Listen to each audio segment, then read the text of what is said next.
ದೇವರಾಣೆ ಹೇಳ್ತೀನಿ, ಈ ಚಾಲೆಂಜ್ ಮುಗಿಸೋದು ಬಹಳ ಕಷ್ಟ ಇದೆ. ಸತ್ಯವನ್ನೇ ಹೇಳ್ತೇನೆ. ಬೆಳಿಗ್ಗೆನೆ ಮಲಗಿರೋ ಹೊತ್ತಲ್ಲಿ ಕದ ತಟ್ಟಿದ್ರು, ನಿದ್ರೆ ಹಾಳಾಯಿತು ಅಂತ ಕೋಪ ಮಾಡ್ಕೊಂಡೆ, ₹1 ಹೋಯ್ತು. ಕೊನೆಗೂ ಮಲಗಿದ್ದವನ್ ಮೇಲೆದ್ದು ರೆಡಿಯಾಗಿ ಬೈಕಲ್ಲಿ ಬರಬೇಕಾದ್ರೆ ದೇವ್ರಿಗೆ ನಮಸ್ಕಾರ ಮಾಡೋ ಬದಲು ಕಿಸ್ ಮಾಡಿದೆ. ಮತ್ತೆ ಹಾಗೆ ರೋಡಲ್ಲಿ ಬರಬೇಕಾದ್ರೆ ನೋಡ್ತೀನಿ ನವಿಲು. ಅಯ್ಯೋ, ಇದಕ್ಕೆ ಪುಕ್ಕಾನೇ ಇಲ್ಲ. ಅಪ್ಪ ಮ್ಯಾಟ್ರಿಕ್ ಬಾರಪ್ಪ. ನನಗೆ ಬೈಕಲ್ಲಿ ಬರಬೇಕಾದ್ರೆ ಯಾಡ್ ನೆನಪಾಯ್ತು. ಸಂತೋಷ ಸಂಗೀತ ಹಾಡು ಹೇಳ್ತಾ ಸೀದಾ ಬಂದಿದ್ದೆ ನನ್ನ ಪುಟ್ಟು ಪ್ರಪಂಚಕ್ಕೆ. ಹಾಗಂದ್ರೆ ನಾನು ಡಾನ್ಸ್ ಕ್ಲಾಸ್ಗೆ.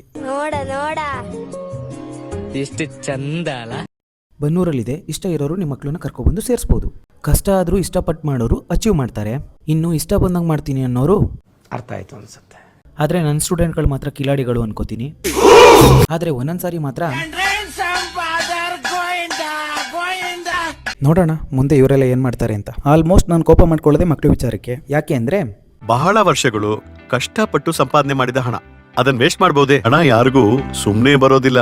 ಈ ಮಾತಂತೂ ಅಕ್ಷರಶಃ ಸತ್ಯ. ತಂದೆ ತಾಯಿ ಕೂಡ ತುಂಬಾ ಕನ್ಸ್ಗಳು ಕಟ್ಕೊಂಡು ಕ್ಲಾಸ್ ಕರ್ಕೊಂಡ್ಬಂದು ಸೇರಿಸ್ತಾರೆ. ಅವ್ರ ಕನ್ಸ್ಗಳ ಜೊತೆ ಆಟ ಆಡೋದಕ್ಕೆ ನಂಗೆ ಇಷ್ಟ ಇಲ್ಲ. ಅದಕ್ಕೆ ಸ್ವಲ್ಪ ಕ್ಲಾಸ್ನ ಸ್ಟ್ರಿಕ್ಟ್ ಮಾಡ್ತೀನಿ ಅಷ್ಟೇ. ಮಕ್ಕಳು ತಪ್ಪು ಮಾಡಿದಾಗ, ತುಂಟಾಟ ಮಾಡಿದಾಗ ಕೋಪ ಮಾಡ್ಕೊಳ್ಳದೆ ಹೇಗಪ್ಪ ಇರ್ಲಿ ಅಂತ ಅನ್ನೋಷ್ಟರಲ್ಲಿ ಯತೀಶ ನೋಡ್ಬಿಟ್ಟು ನನ್ನನ್ನು ನಗ್ತಾ ಇದ್ದ. ನನಗನ್ಸಿದ್ದಾಗ ಇದೊಂದು ಬದುಕಿ, ಇದೊಂದು ಜನ್ಮವೇ, ಎಂತಹ ದುರ್ವಿಧಿ, ಇದೆಂತಹ ದುರ್ವಿಧಿ. ಮುಂದೆ ಏನಾದ್ರೂ ಪರವಾಗಿಲ್ಲ ಅಂತ ದೇವ್ರ ಮೇಲೆ ಭಾರ ಹಾಕಿ ನನಗೆ ನಾನೇ ಹಾಕೊಂಡಿರೋ ಚಾಲೆಂಜ್ನ ಅಕ್ಸೆಪ್ಟ್ ಮಾಡಿದ್ದೀನಿ. ಸೊ ಬೆಳಿಗ್ಗೆ ಎದ್ದಾಗಿಂದ ನಾನು ಕ್ಲಾಸ್ ಮುಗಿಸಿ ಹೊರಗಡೆ ಹೋಗೋವರೆಗೂ ನನ್ನ ತಪ್ಪು 55 ಸಾರಿ ಆಗಿದೆ. ಅದರಲ್ಲಿ ಕೋಪ ಮಾಡ್ಕೊಂಡಿರೋದೇ ಜಾಸ್ತಿ. ಕೋಪನ ಕಂಟ್ರೋಲ್ ಮಾಡ್ಕೊಳ್ಳೋದು ಹೇಗೆ ಅನ್ನೋದು ನಿಮ್ಗೇನಾದ್ರೂ ಗೊತ್ತಿದ್ರೆ ದಯವಿಟ್ಟು ಕಮೆಂಟ್ ಮಾಡಿ, ನಾನು ತಿಳ್ಕೊಂತೀನಿ. ಮೊದಲನೇ ದಿನದಲ್ಲೇ ನನ್ನಲ್ಲಿ ಇದ್ದ ಒಬ್ಬ ಕೆಟ್ಟ ವ್ಯಕ್ತಿ ₹55 ಸಂಪಾದನೆ ಮಾಡಿದ್ದಾನೆ. ನೋಡೋಣ ಮುಂದಿನ ದಿನಗಳಲ್ಲಿ ಒಳ್ಳೆಯವನು ಜಾಸ್ತಿ ಸಂಪಾದನೆ ಮಾಡ್ತಾನೆ, ಇಲ್ಲ ಕೆಟ್ಟವನೇ ಜಾಸ್ತಿ ಸಂಪಾದನೆ ಮಾಡ್ತಾನೆ ಅಂತ.